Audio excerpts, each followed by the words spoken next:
নমস্কার। আজ ন্যাচুরোপ্যাথিতে আমাদের সঙ্গে রয়েছেন শ্রীমতী তাপতী ব্যানার্জি।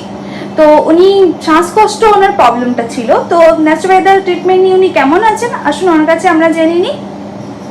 আমি খুবই ভালো আছি। আগে একদম আমি হাঁটাচলা করতেও কষ্ট হতো, প্লাস কোনো জায়গায় বাসে উঠতে বা কোনো জায়গায় জার্নি করতে একদমই পারতাম না। এখানে আমি 6 মাসের ট্রিটমেন্টে প্রচুর পরিমাণে উপকৃত হয়েছি এবং এই সব কাজ করতে আমার এখন কোনো অসুবিধে নেই। আমি হাঁটা চলা বা লিফট ছাড়াই 3তলা 4তলায় উঠতে পারছি।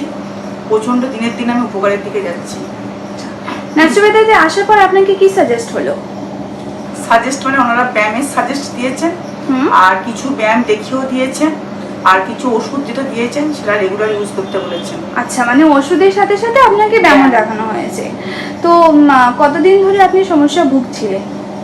আমি প্রায় বছর 3।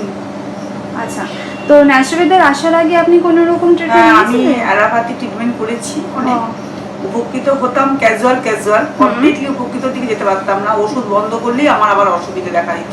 আচ্ছা, তো কিভাবে জানতে পারলেন আপনি? আমি নেট সার্চিং করে জানতে পেরেছি। আচ্ছা, তো কতদিন হলো ন্যাচুরোপ্যাথিতে?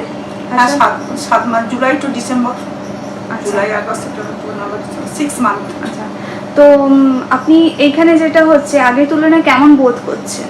অনেকটা ভালো, অনেকটা কিওর, কিন্তু কমপ্লিট কিওর হতে আর একটু ওষুধ খেতে হবে বা ব্যায়ামটা আমাকে কমপ্লিট করতে হবে। ঠিকমতো ব্যায়ামটা আমি সঠিকভাবে করে উঠতে পারছি না, আমার টাইম টেবিলটা একটু শর্টের জন্য।